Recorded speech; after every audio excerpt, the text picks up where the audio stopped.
આગળ વાત સાબરકાંઠાની તો સાબરકાંઠાના પોશીનામાં પોલીસ કોન્સ્ટેબલ લાંચ લેતા ઝડપાયો છે। ગુનામાં પકડાયેલી કાર છોડાવવા માટે લાંચ માંગી હતી। ઇકો કારમાંથી એક બિયરનું ટીન મળી આવતા લાંચ માંગી હતી। દારૂનો કેસ નહીં કરવા અને પતાવટ કરવા માટે લાંચ માંગી 12,500ની લાંચ લેતા કોન્સ્ટેબલને હિંમતનગર એસીબીએ દબોચ્યો છે। તો વધુ એક લાંચીઓ જે સંકંજામાં આવ્યો છે।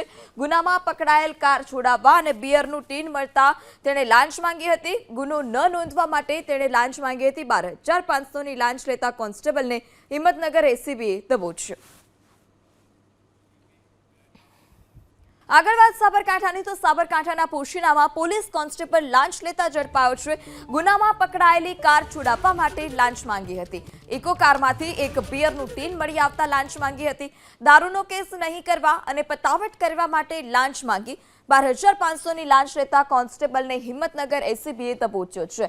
તો વધુ એક લાંચીઓ જે સંકંજામાં આવ્યો છે। ગુનામાં પકડાયેલ કાર છોડાવવા અને બિયરનું ટીન મળતા તેણે લાંચ માંગી હતી। ગુનો ન નોંધવા માટે તેણે લાંચ માંગી હતી। 12,500ની લાંચ લેતા કોન્સ્ટેબલને હિંમતનગર એસીબીએ દબોચ્યો।